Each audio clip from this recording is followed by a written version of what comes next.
The central leadership of the Bharatiya Janata Party had sent 2 co-coordinators to Meghalaya to assist the party in preparing for the MP election to Lok Sabha.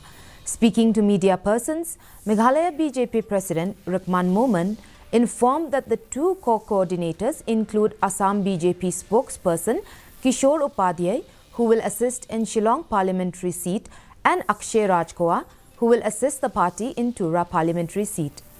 When asked about the delay of the party to declare its candidates, Momen said the list of probable candidates is already sent and the party is awaiting further approval from the centre.